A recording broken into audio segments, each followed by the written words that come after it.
Buenas tardes. Nos queda una jornada muy interesante. La primera cuestión es agradecer, Javier, a la asociación, la invitación, un verdadero privilegio. Creo que a esta hora de la tarde el Open, la quinta edición del Open ha sido otro éxito y realmente nos ha sorprendido en tu stage de ahí de antes, del Padrino. Y bueno, un privilegio estar aquí. Vamos a hablar de financiación. Estábamos viendo la escena de Civil Action, la escena donde iban en aquel momento por 1.600.000 dólares de inversión y querían pedir al banco 600.000. Yo no sé si nos vamos a cualquier oficina de Madrid a pedir de 600.000 euros para invertir en un caso, si realmente alguien nos va a dar ese dinero para continuar con la inversión en un caso. Y precisamente vamos a hablar de eso, de inversión, de third party funding, de la financiación de un tercero y precisamente evitando lo que es la financiación del propio despacho, del cliente, como fórmula para llevar un caso adelante por los obvios motivos, como le puede llevar la quiebra a un despacho, en el caso de la película, o por otros intereses, porque el cliente no tenga los recursos suficientes o porque quiera trasladar el riesgo a un tercero que no sea el propio litigante. Para ello contamos con una magnífica composición de mesa. Lo primero que debemos disculpar a la audiencia es la inasistencia de David Horta, que trabaja en Queen Emanuel. No ha podido venir, tenía pensado venir, pero ha tenido un virus y a última hora no les aconsejaban volar y por tanto no ha podido venir. En cualquier caso, tenemos a brillantes ponentes que van a poder, sobre todo Eduardo Silva, que tiene la doble condición de abogado y árbitro, va a poder perfectamente sustituir la posición de David en este panel. La idea del panel es hacer una visión 360 grados de lo que es una financiación de un litigio. Vamos a hablar en concreto de una financiación de un litigio o de un arbitraje. No vamos a entrar en el litigation finance en términos generales, que podría incluir también seguros, financiación de carteras, etcétera, para hacer un acercamiento lo más práctico posible. En primer lugar tenemos a Cristian Deniger. Muchas gracias, Cristian, por venir. Cristian va a responder las preguntas y su exposición la va a hacer en inglés, pero ella entiende muy bien español, o sea que quizás la próxima edición, si es invitada, pues seguro que lo podrá hacer en español. Cristian es vicepresidente de la oficina de Burford en Londres. Burford es como todos sabéis, es un gran fondo de litigación, uno de los mayores del mundo, si no el mayor del mundo. Anteriormente ha estado en Calunius, que es también otro gran fondo de litigación, y trabaja en la oficina de Londres.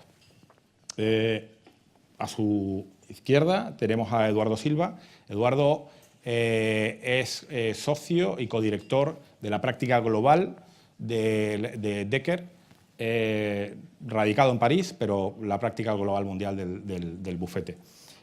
También es profesor de contratos y árbitro muy reconocido y trabaja en muchas instituciones. Por último, y no por menos importante, José María Cantero.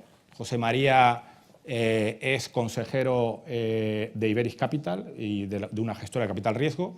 También es consejero de NH y presidente de la Comisión de Retribuciones y Nombramiento de NH. También, y esto me lo tengo que mirar porque no lo conocía, también es consejero de la mayor empresa de rating de China, que se llama Dagong en Europa. Por tanto, José María nos va a dar la visión en su práctica del uso de la financiación por parte de una empresa en distintas situaciones en las que se ha visto involucrado. Eduardo, la visión de árbitro y de abogado, y Cristian, del fondo. Y empezando contigo, Cristian, te quería preguntar, hemos oído, creemos y nos da la sensación que todo el mundo conoce lo que es el litigation finance, Pero realmente hay mucha confusión y en España y hablando con abogados in-house, abogados de despacho, sobre lo que realmente es el litigation finance. Y nos gustaría que nos explicara sencillamente en qué consiste. Of course. Firstly, thank you for indulging me and letting me speak English this time. I will try and do better at the next arbitration open. So funding is a mainstay in common law jurisdictions. You would be hard-pressed right now to find an investment treaty arbitration or a large-scale commercial arbitration that hasn't at least considered or been offered by their lawyers the option of third-party funding. We've seen in recent, even in the last 12 months, this has become a thing in France, Germany, the Netherlands, Austria, and even Italy. And it's slowly starting to move its way into Spain. As a funder, I know that cases are being funded here. What I've noticed speaking to various people in the audience today is that this seems to be an unknown. People are aware of when funders are involved in ECT claims, but outside of those, no one seems to have knowledge that funding exists in both the domestic arbitration claims in Spain as well as the commercial litigation claims. So hopefully my presence here today will demystify funding and we can see an increase in funding in this jurisdiction. Before I get into the process of how third-party funding works, there are three important facts that I'd like to explain. Number one, third-party funding is not a loan. We are not a bank. I provide non-recourse funding for use normally however that party wants. What that means is when a claim is successful, the claimant wins, the lawyer wins, and we win. When the claim is unsuccessful, the claimant or the lawyers are not required in any way to repay any of the legal capital that is provided, and that is vital. Secondly, third-party funding is a way of shifting risk, both at the beginning of a claim for the lawyer's fees and other expenditures, as well as at the end of the claim in terms of enforcing the award. And finally, and probably one of the most important points, the funder has no control over the claim, the claimant, the lawyers, or settlement. We are passive investors. And I think that is a very important topic for most civil lawyers, as they cannot give up control. So quickly, on to the process of obtaining funding. It's actually quite simple. A claimant and/or its lawyers approach us for funding. Following the signing of an NDA, I will conduct a conflict check. The conflict check is probably the only place where the funder will want to have a little bit of control. The reason for this is we cannot have a situation where a claimant law firm, a claimant's lawyer is acting as an arbitrator in one of our other funded cases. This is vital. We cannot have a situation where that arbitrator could be removed or challenged. So if that is the case, we cannot look into funding. We also can't tell you why. But assuming there's no conflict, we would ask those lawyers to give us an opinion, any assessment as to the quantum, as well as a legal budget and any pleadings that have been provided. Now again, assuming that we are happy with those and the merits justify the damages and they justify the budget, I will move into funding your claim and getting you to enter into a capital provision agreement. Once that agreement is signed, I step back and you barely ever see me again. All you need from me is, assuming the budget meets what you told me, is to provide me with a monthly update saying the claim is as the claim was when we signed the agreement. Here are some pleadings that have been exchanged, and that's it. You really do not see me again. I am not involved. Eduardo, en tu caso, en los casos en los que has actuado como abogado, me interesa mucho, ¿cómo se plantea la opción del cliente, la necesidad de acudir a un fondo de litigio? ¿Por qué motivo?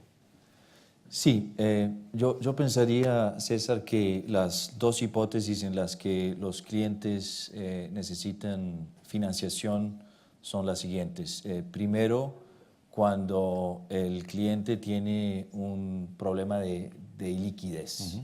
Es decir, no está quebrado el cliente, no tiene problemas de insolvencia, pero tiene problemas de liquidez.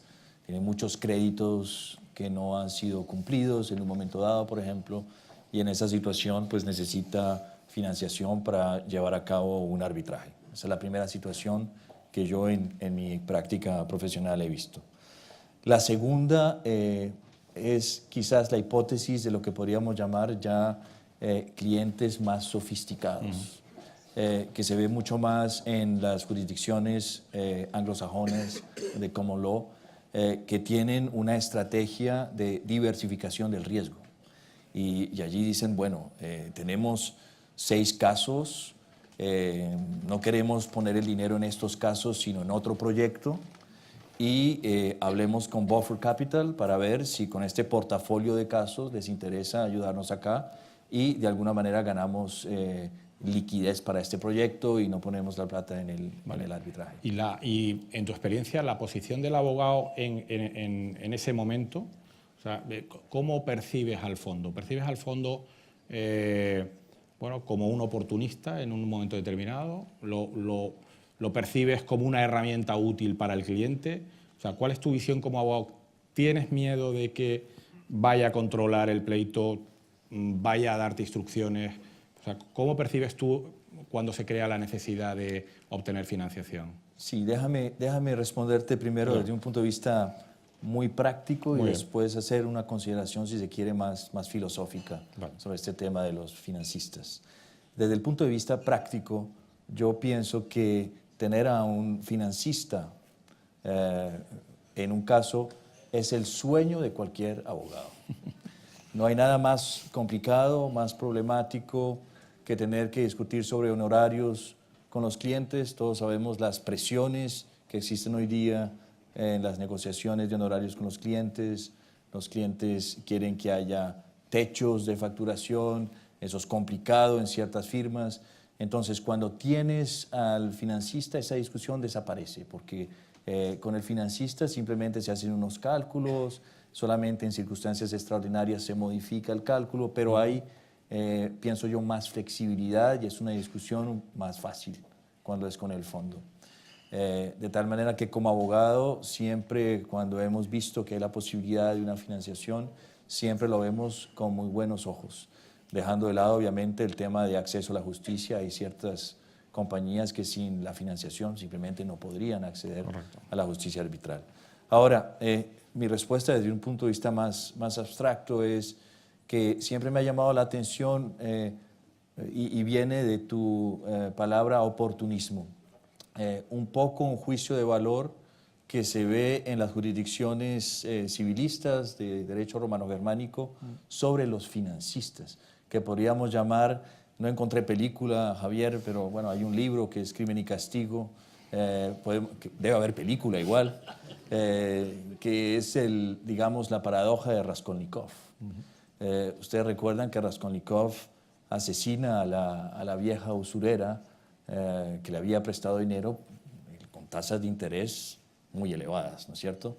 Entonces, un poco la idea que existe en algunas jurisdicciones civilistas es que el financista se está aprovechando de una situación, un poco de debilidad de un cliente que no consigue el dinero y le está cobrando un honorario o un porcentaje demasiado elevado. En mi experiencia eso no es así. Ya Cristian nos podrá explicar cómo se calculan las remuneraciones que el financista recibe. Sin embargo, un primer problema que hay que resolver para enfrentar este tema del third party funding es esta problemática, digamos, moral que existe detrás del fondo.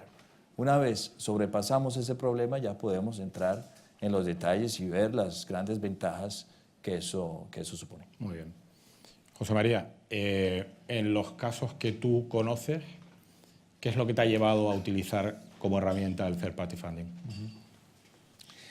Bueno, déjame que te responda a la pregunta como en 3 partes, ¿no? Lo primero, contaros brevemente a lo que yo me dedico. 2, contaros qué es lo que hacemos y sobre todo qué es lo que no hacemos, que yo creo que es casi más relevante que lo que hacemos.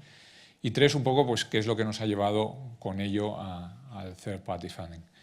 Lo primero, pues yo con mi gorro de socio de una gestora de capital riesgo, el capital riesgo fundamentalmente diría yo que nos dedicamos a 4 cosas, ¿no? Lo primero es, creamos un fondo y al final levantamos dinero, ¿no? Es una especie de misión de ir pidiendo dinero por ahí, que al final, bueno, pues es un tema duro, pero es muy necesario para comprar compañías, ¿no?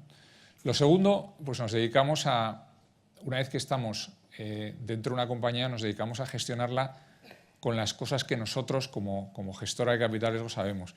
¿Qué es lo que nosotros sabemos? Pues yo diría que nosotros tenemos bastante expertise en todos los skills que hacen falta para gestionar bien una compañía, que generalmente suelen ser, y probablemente me dejo alguno, pero bueno, estrategia, marketing, ventas, finanzas y producción. Yo diría que en general con eso lo cubres bastante bien. Y básicamente nosotros ponemos inteligencia, pues oye, mucha o poca, toda la que tenemos, y dinero detrás de esas cosas, ¿no? Aparte de comprar la empresa, pues generalmente con un buy-in el dinero lo inyectamos en estas 4 cosas, ¿no? Bien marketing, ventas, estrategias, producción.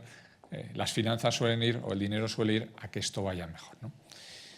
¿Y qué es muy importante? Nosotros nos focalizamos mucho en hacer estas 4 cuestiones bien, y esto supone no focalizarse en lo demás, ¿no? Al final, en una empresa pues hay muchas otras cosas. Y dentro de las cosas que hay que nosotros ni sabemos ni queremos saber, porque al final no puedes saber de todo, pues suelen ser a veces una serie de cuestiones sin dilucidar y una serie de pleitos a veces sin solucionar, incluso a veces sin ni siquiera ser interpuesto, ¿no? Y paso un poco a la tercera cuestión, que es, oye, y en mi experiencia práctica desde una gestora de capital riesgo, cuando utilizamos los servicios de un fondo de litigación, ¿no? Bueno, pues realmente hay veces, a mí concretamente me ha pasado 3 veces en mi experiencia profesional en el mundo del capital riesgo, donde tú compras una empresa y esa empresa, pues, oye, tiene un problema, ¿no? Y en este problema, pues nosotros hay un problema jurídico, un problema de un posible contencioso, y en este problema hay 3 cuestiones de las que nosotros ni sabemos, ni podemos, ni queremos saber, porque como os digo, intento centrar mucho el tema en lo que nosotros sabemos hacer, ¿no? El primer tema es que nosotros no sabemos, no somos expertos en materia jurídica, con lo cual, pues oye, realmente no sé quién es el mejor despacho para un tema en concreto, ¿vale? Segundo tema, nosotros no somos expertos en el previo al jurídico, ¿no? en el montaje del asunto para que realmente el asunto sea sólido. Y lo tercero, y como decía, nosotros no somos expertos poniendo dinero en cuestiones de las que no sabemos. Os decía que nosotros ponemos el dinero en la estrategia, en el marketing, en las ventas y en la producción. Entonces a nosotros, en nuestra experiencia, un fondo de litigación realmente nos ayuda no solo en lo más obvio, que es, oye, llega alguien y pone el dinero en algo que nosotros pues no lo ponemos porque no lo conocemos bien, sino también pues él se cuida muy mucho de hacer que el caso lo gestionen los abogados que están mejor preparados para ellos, y además nos ayuda y nos ahorra tiempo, lo cual tampoco tenemos mucho, en montar un poco el caso bien para que el abogado experto jurídico pueda entender el tema, que generalmente desde un punto de vista de la empresa es complejo, nos ayuda a traducirlo para que el abogado llegue a entenderlo y llegue a llevarlo correctamente, ¿no? Entonces yo diría que estas 3 cuestiones son las que nos hacen apoyarnos en este tipo de instituciones que a nosotros personalmente pues, nos resulta una herramienta útil de trabajo. Cristian, yo me gustaría preguntarte por tu etapa anterior como abogada y ahora en fondos de litigación, si crees que un caso financiado por un fondo como activo, si es mejor caso, si crees que al dotar de todos los fondos necesarios para interponer la reclamación, no tener en principio problemas para contratar los mejores peritos, si crees que puede llegar a ser mejor caso en manos, o sea, financiado que no financiado. I don't think we could say that there's any type of case which is not fundable. Certain funds have certain restrictions. For example, we wouldn't do family cases or divorce cases. Those are too messy. But in terms of shareholder disputes, construction disputes, any sort of mainstream arbitration, they're all fundable claims. And if not fundable by Burford, then there are other funders who fund at a smaller level. and taking into account specifically civil jurisdictions where the legal fees tend to be lower than the common law, we do make changes to our terms and the way we fund in order to operate in those jurisdictions. When you have an investment treaty claim out of London or Singapore or New York, you know that's going to be very, very expensive. That same claim using the same lawyers out of Paris is still expensive, but it's not as expensive. So we have to change the way that we operate to make it interesting to the client or interesting to the lawyers to take us on board.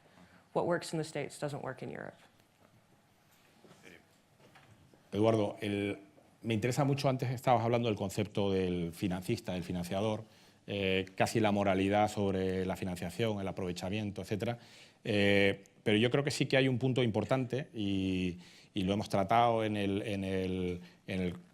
alguna conferencia en el Consejo General de la Abogacía sobre el acceso a la justicia.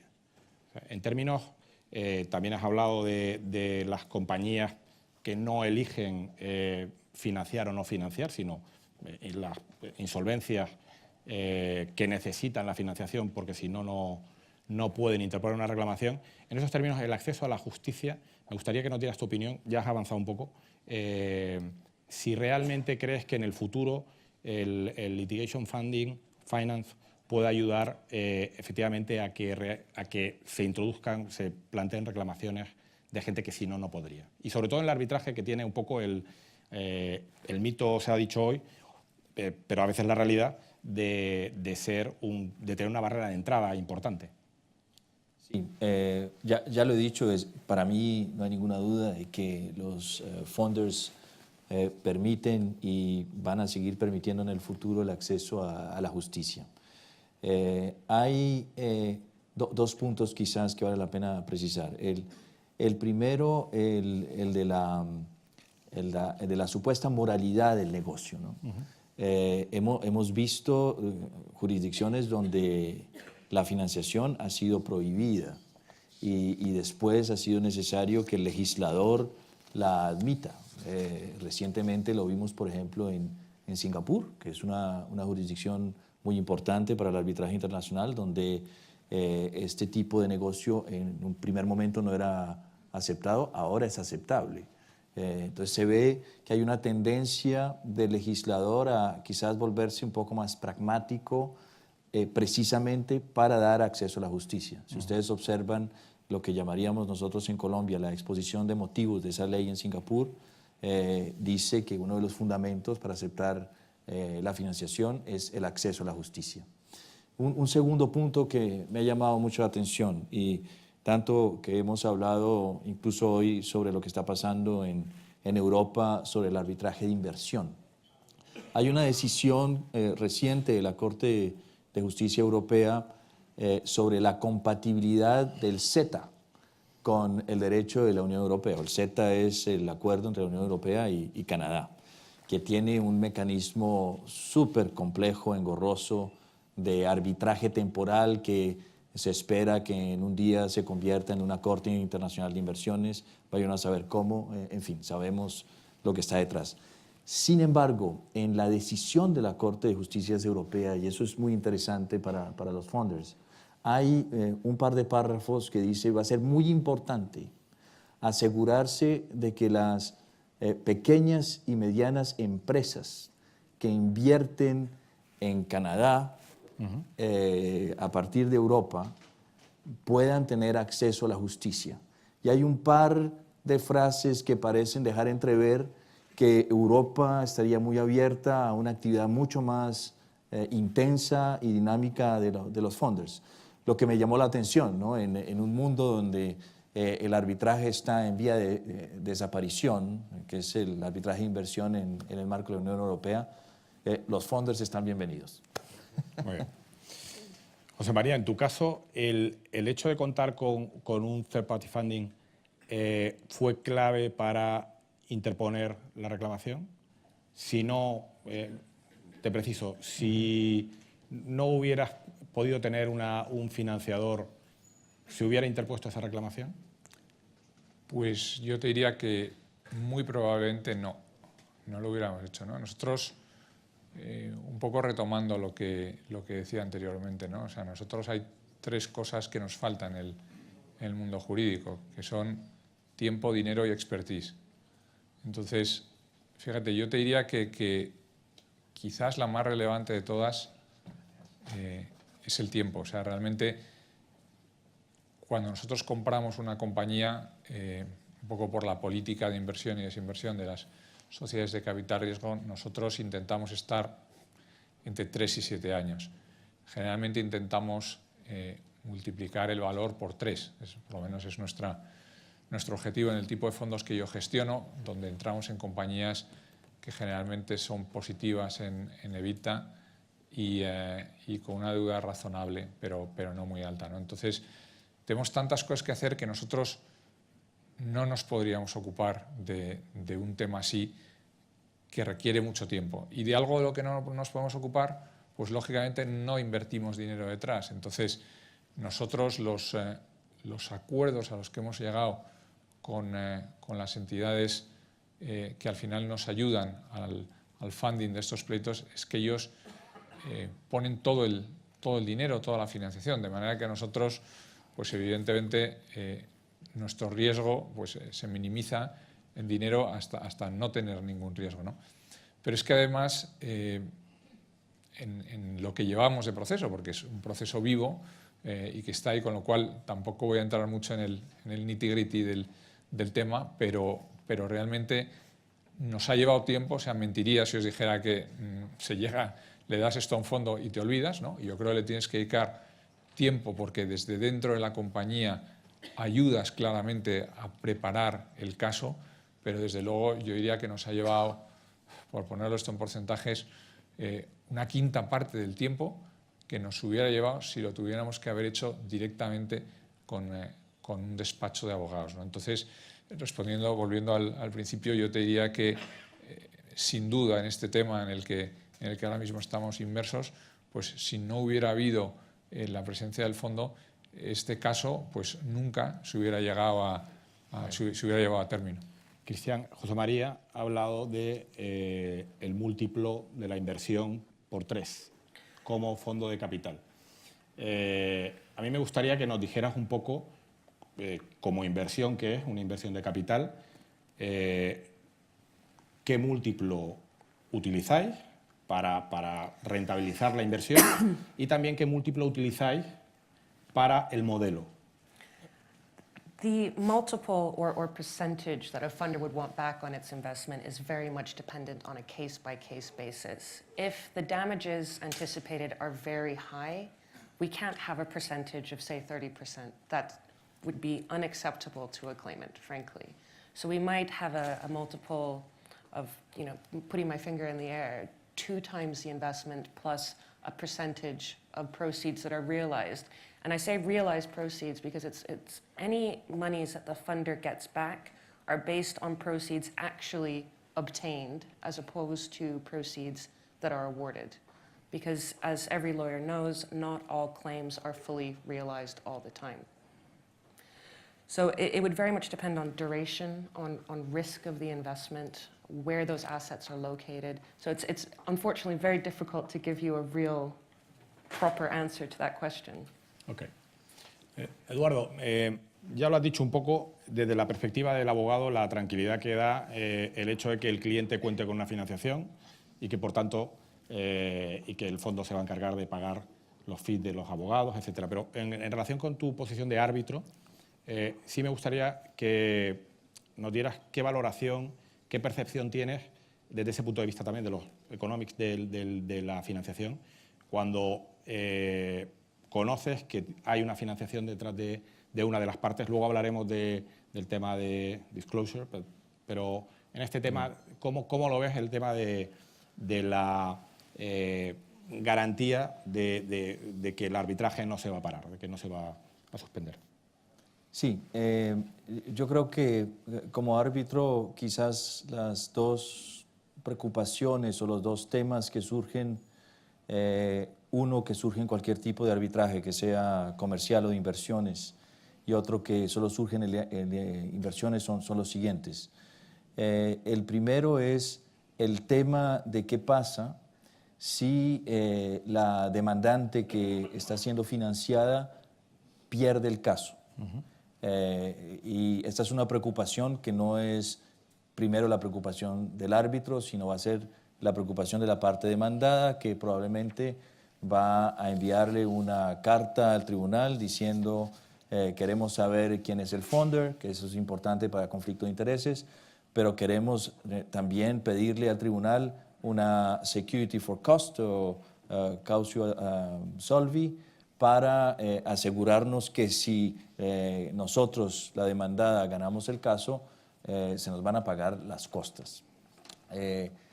En mi experiencia, cada vez que una parte demandada, incluso cuando hay un funder, ha pedido una security for cost, ese tema ha sido negado por parte del tribunal.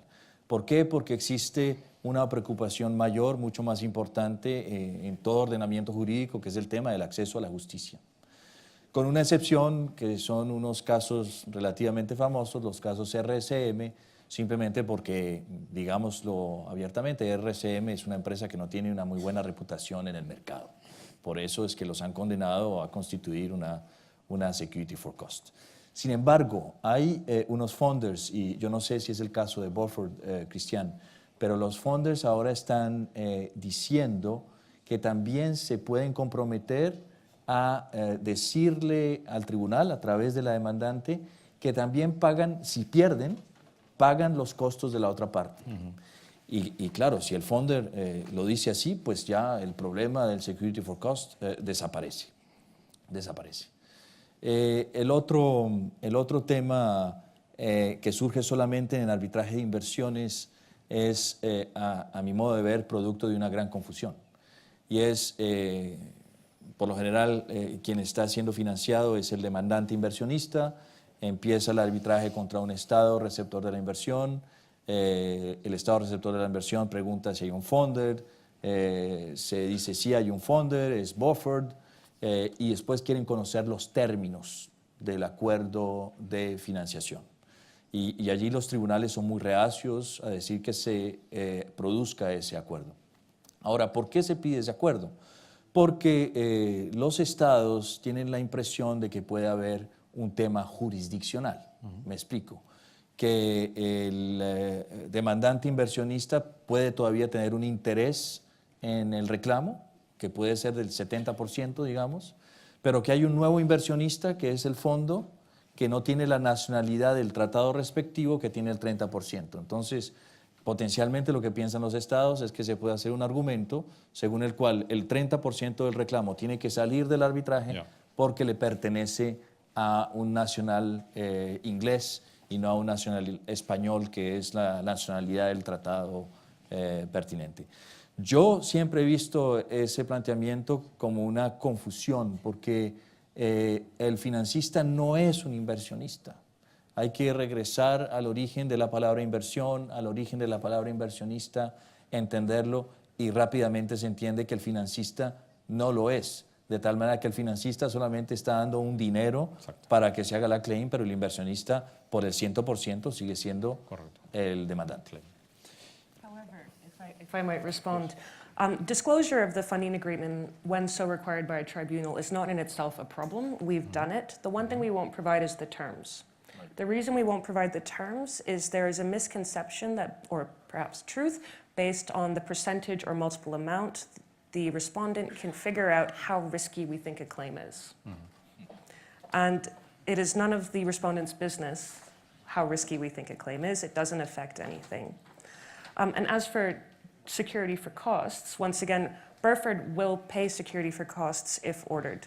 Alternatively, we are more than happy to provide after the event insurance or insurance for security for costs specifically.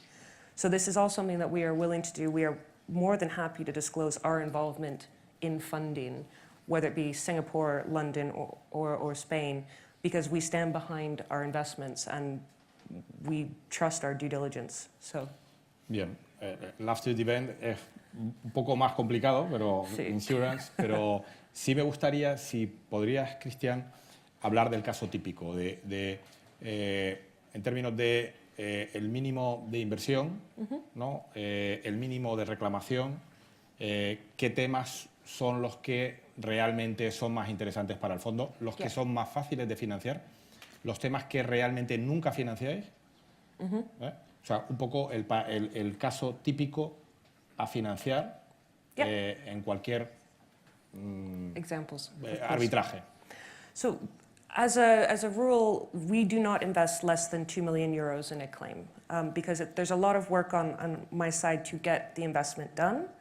And in order to invest 2 million euros, the damages cannot be less than 20 million euros. We don't want a situation where Burford winds up ending with more of the damages amount than the claimant or an unequal amount. No one is happy in that situation. The normal standard investment tends to be probably 5 to 25 million though, and those are more in your ICSID claims, which are expensive and do take a very long time. But for a normal commercial arbitration that we invested in recently, it was an investment of 4 million. It is a likely duration of 5 years plus another year or two of enforcement. Given that it's confidential, I can't give you too many more details of that. Okay. But it is not a treaty case. It is a very helpful. standard case. Okay. But more and more, instead of normal arbitration funding, we're seeing claimants who are tired or they're suffering from litigation fatigue. They've been fighting a claim or many claims for 5, 6, 10 years through the appeals court, and they have an award. And they cannot be faced with trying to enforce that award, so they come to us to ask us, can you either monetize that award? And by monetize, they mean sell it to us for 70% of the value, for example, if it was a Spanish domestic arbitration, or if it was, say, against Indonesia, perhaps it would be cheaper. So that is something that is becoming the most common for people who don't want to enforce anymore. They want to get on with their lives once they've won a claim. Okay. José María, en tu caso, las reclamaciones, o en alguno de tus casos las reclamaciones, ¿eran tan importantes o incluso era menos? Nosotros la verdad es que jugamos mucho en España y en Portugal, que son los mercados que conocemos bien, y yo te diría que las reclamaciones estaban en el rango bajo de lo que comenta Cristian. Concretamente la que tenemos en curso, la reclamación es aproximadamente 18 millones de euros. Creo recordar, otra que estamos ahí con el tema, pues está en los 26, y otra que la verdad es que no llegó a término, porque la verdad es que, y esta yo diría que es pues otra de las ventajas quizás, ¿no? de trabajar esto con estos fondos, no llegó a término porque al final vimos conjuntamente pues, que los argumentos no eran lo suficientemente sólidos, pero este era difícil de cuantificar, ¿no? Era un tema del valor de unas patentes de un tema médico en Estados Unidos. Entonces la verdad es que pues, no era tan fácil de cuantificar. Esta quizás era mayor, sin embargo la solidez del caso era menor, con lo cual yo te diría que en Europa o en España y Portugal pues estamos, por lo menos en nuestros dos casos, están un poco en la gama baja, ¿no? En los 10 y muchos, 20 y pocos. Eduardo, aquí preocupa mucho el control del caso. Cuando te reúnes con despachos de abogados, lo primero que piensan es, me van a quitar el caso, primero, porque va a venir un fondo y va a decir, mejor, estos abogados no me gustan, voy a poner otros, ¿no?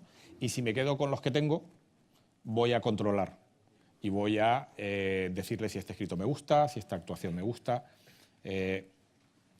¿Cuál es tu experiencia en el control del caso? Y por ampliar un poco la pregunta, en el tema, si asesoraste un contrato de financiación, ¿cuáles fueron las claves para los términos del acuerdo, de la transacción, del settlement? Muy bien.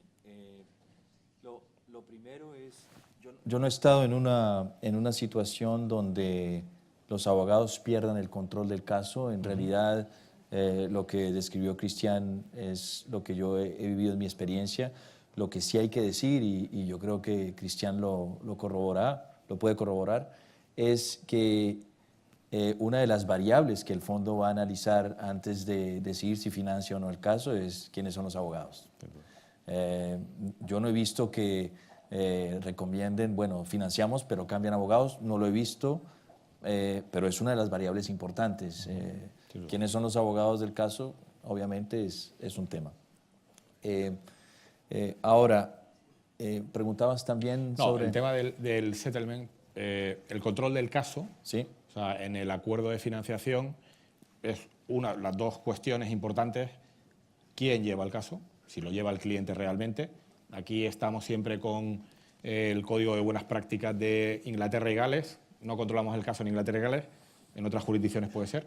Y el tema del acuerdo, de la transacción, el settlement, que quizás es la clave, ¿no? Claro, Entonces, si llega a haber un momento en que se puede transigir el caso, hay que hablar con el funder, porque el funder tiene un interés en el caso. Y ahí no es que se pierda el control del caso, sino que los márgenes que se pueden tener en cuenta para transigir o no tienen que ser conversados con quien te ha dado el dinero para financiar el caso. ¿Okay? Me parece que ocurriría en cualquier situación. Obviously, to go back to the first point you said, changing the lawyers is a terrible way to build a relationship with the claimant. So we try not to do that. And in fact, I've never done that in the last 3 years, and hopefully I will never have to. As for settlement, if the claimant's lawyers say the settlement offer is good, you should take it, great. If the claimant's lawyer says the settlement offer is bad, do not take it, and the claimant still wants to take it, I may pay a little bit more attention, but it is not my choice, nor do I have the ability to make someone accept or not accept a settlement offer. We rely on their lawyers to tell their client what to do. ¿Nunca habéis tenido un problema entre opinión de abogado, fondo y cliente? ¿Una disputa en relación al settlement? It's not my choice or my decision. If the claimant's lawyers say, this is a great offer, you must take it, and the claimant says no, we might ask for a second opinion. Oh, But the second opinion is not binding. ¿De otro abogado? See, yeah, from another lawyer, from a QC or another arbitration specialist, but we cannot make anyone do anything. Muy bien. Bueno, sí, perdón. Realmente que comento, algo que hacen muchos los fondos y pues yo he trabajado para alguno, es pedirle a otra firma una opinión en el momento en que están haciendo lo que llaman el assessment del caso. Es otro abogado que les va a decir, bueno, a mí me parece que este caso tiene chance o no de ganar. Eso también le crea trabajo a nosotros los abogados. Y bueno, es interesante. Esa es una de las grandes ventajas también de profesionalizar, ¿no? El mercado. Así es. Y la doble opinión o la opinión en caso del acuerdo, la due diligence, ¿no?, previa a la financiación, etc. Yeah. Burford does all of the assessments internally. Because we're all arbitration lawyers who practice for many, many years, we need to be able to make the assessments ourselves.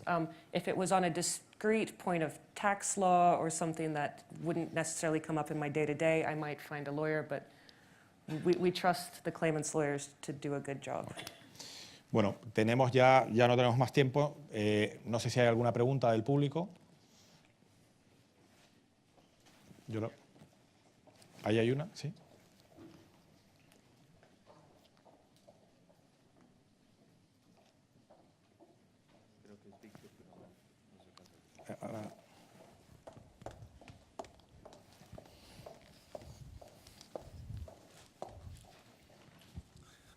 Muchas gracias. Yo tenía una pregunta en relación con lo que habéis comentado justo al final de la segunda opinión, y es si los fondos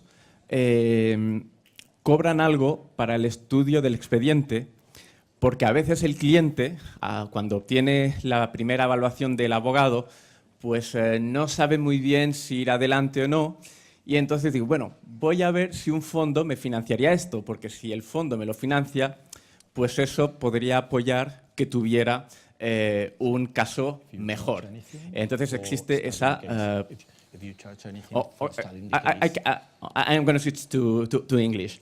The question is whether you request the payment to study the file because you could be used by a potential client just to know if they have a very good case, because they are not very convinced with the opinion of the lawyers, or even before incurring in paying the fees to the lawyers for the preliminary study of the case, they go directly to you because this way they have a presumption that they have a good case.